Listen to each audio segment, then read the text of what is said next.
Hello everyone, I am Dani and I am Game Director at Novarama.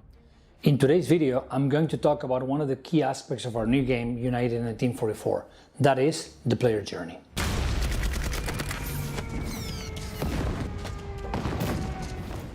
Whenever we start working on a new game, we always begin by asking ourselves the same question, which is, why do this game to begin with?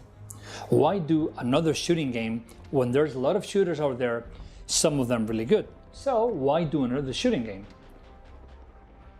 The answer for us is very obvious, which is United 1944 is much more than a shooting game.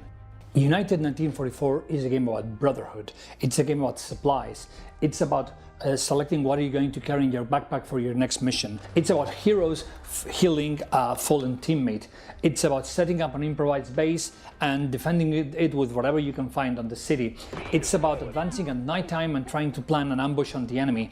It's about civilians taking arms to defend their village.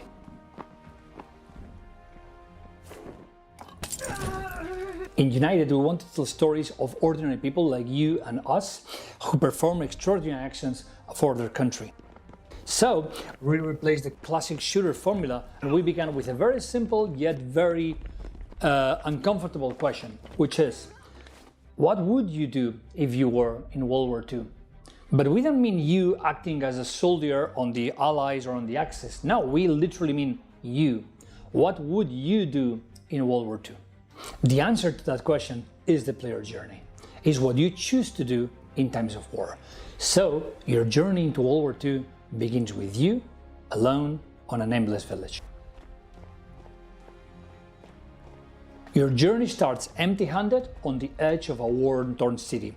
Two armies are fighting for the control of this town. So your first step is securing access to weapons and deciding what's going to be your initial battle strategy. To get a weapon, you must explore the city and scavenge any useful materials you can combine to craft your first makeshift gun. But of course, keep your head down, because enemies are also infiltrating the city.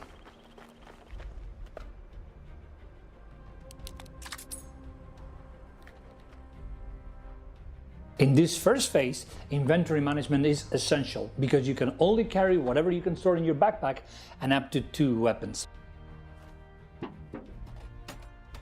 It's also a good idea to begin experimenting with your skill tree. In United, there are no predefined classes. Instead, you have 40 skills you can develop, so you can build up your own unique fighter DNA that can of course change from battle to battle.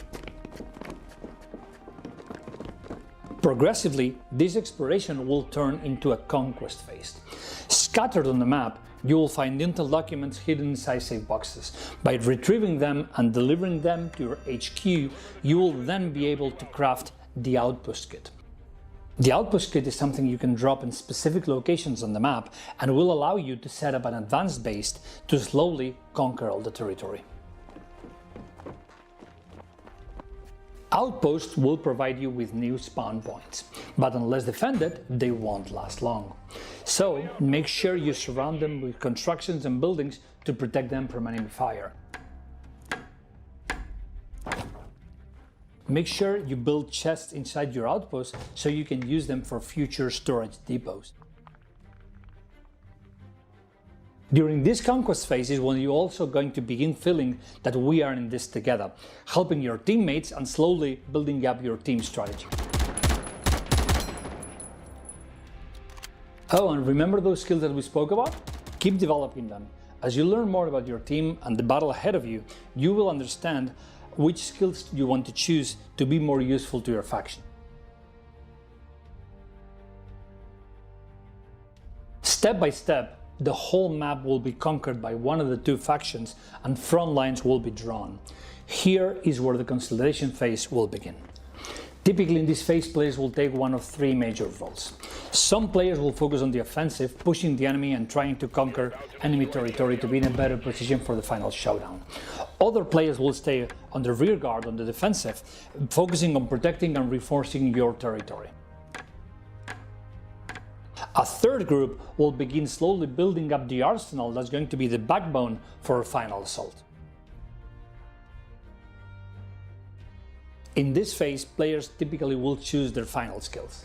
These include the endgame weapons, such as bazookas or medium machine guns, but also can include gadgets like spy radios to reveal enemy positions, or even flares that you can use to call a bombing run.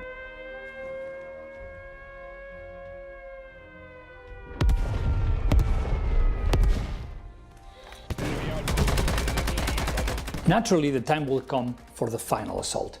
At this point, both factions are perfectly oiled war machines, with each player understanding and performing his or her role to the best of their skill.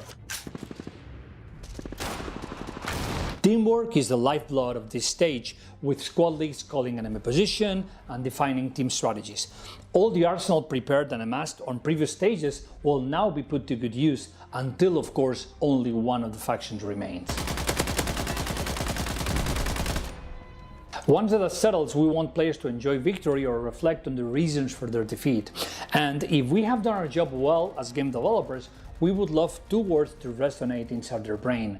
And these two words are strategy and teamwork, because in a nutshell, we think those two are the two key differences between United and other shooting games. In times of war, of course, yes, shooting and weapons are important, but defining the best strategy and communicating that strategy across all the chain of command to your units is the difference between victory and defeat. In United 1944, we want you guys to think, yes, we won, but we didn't win because we were the fastest ones with the trigger. No, we won because we were the ones with the best strategy and the best teamwork. In a word, we won because we were united. We've got more news to share with you regarding United 1944, including the beta dates, so make sure you follow us on Discord and on Steam to be in the loop. Thanks so much for watching, and see you in World War II.